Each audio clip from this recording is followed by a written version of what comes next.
सदगुरु को जोगी पीर धाम से समझेंगे। गुरुओं पीरों संतों अवतारों के चरणों में माथा टेकने के तीन तरह के तरीके। तो पहला तरीका तो होता है सिर्फ शारीरिक जाओ और उनके चरणों में अपना सिर हम झुका जाते हैं, सिर्फ शारीरिक।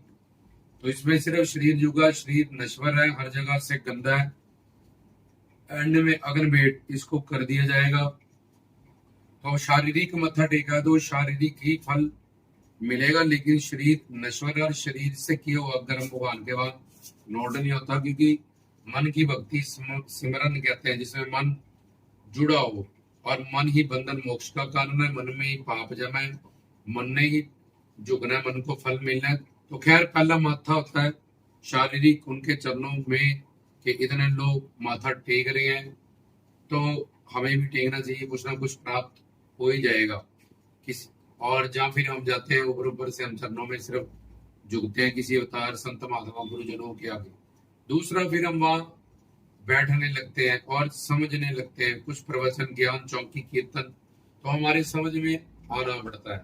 तो धीरे धीरे मन का भी झुकाव होना, मन की ही दूसरी स्टेज बुद्धि होती है, ये मन बुद्धि का भी झुकाव होना उनके चरणों से। पहले कल्ला शरीर का था, प्लस अब मन बुद्धि का भी थोड़ा थोड़ा उनको सुना। वो पूर्ण थे, वो संत थे, महात्मा थे, भगत थे, तो उनके प्रवचनों ने हमारे अंदर, उनके शब्द वानों ने, वाक्यों ने, कीर्तन प्रवचन ने चोट की, जिससे हमारा अंतःकरण से कुछ पाप नष्ट हुआ, तो उनके प्रति कुछ आस्था विश्वास। क्योंकि अब जब ज्ञान सुनेंगे जिसके बारे में, उससे प्रेम बढ़ेगा। जब प्रेम बढ़ेगा तो तन मन धन से उसकी शरणागति बढ़ेगी, उसकी सेवा करेंगे। संसार में हम जहाँ भी ज्ञान रखते हैं वहां पे ऑटोमेटिकली प्रेम हमें हो जाता है कि ये हमारी पत्नी है, ये हमारे बच्चे हैं, ये हमारी कोठियां, ये हमारे क्या है, इसके प्रति हमें वहां से हमारा स्वार्थ पूरा होता है, और हमें उन रिश्तों या व्यक्ति वस्तुओं के प्रति हमें ज्ञान है।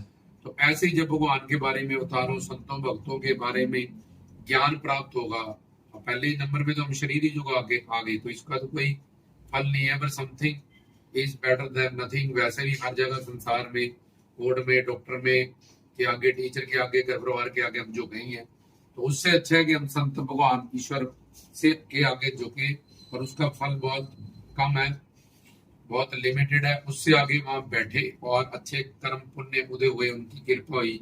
हमने कोई कलयुग में सत्संग प्रदान या कीर्तन प्रदान, कोई कीर्तन सत्संग प्रवचन उनका सुना, तो धीरे धीरे मन बुद्धि को ज्ञान मिला, तो प्रेम बढ़ा, प्रेम बढ़ा तो शरणागति बढ़ी, सिमरन बढ़ी, सेवा बढ़ी। ये दूसरे नंबर से। और तीसरा नंबर फिर वो निरंतर वहां की चौकियां, सेवा, सिमरन, भक्ति, जो भी वहां का शिष्टाचार है, गुरु प्रणाली है, उससे जुड़ जाता है। वो समझ लेता है कि बस मेरे को अपनी साधना को सिद्ध करना है, और अपनी साधना भक्ति को भाव भक्ति, प्रेमा भक्ति यहाँ तक ले जाना है। तो मुझे जो भी चाहिए, जगदानंद, आत्मानंद, ब्रह्मानंद, प्रेमानंद, वो ऑटोमेटिकली ही मिल जाएगा। वहां कृपा पाने का जो तरीका है वो उसको पूरा करता है, कृपा पाने की जो शर्तें हैं उनको पूरा करता है।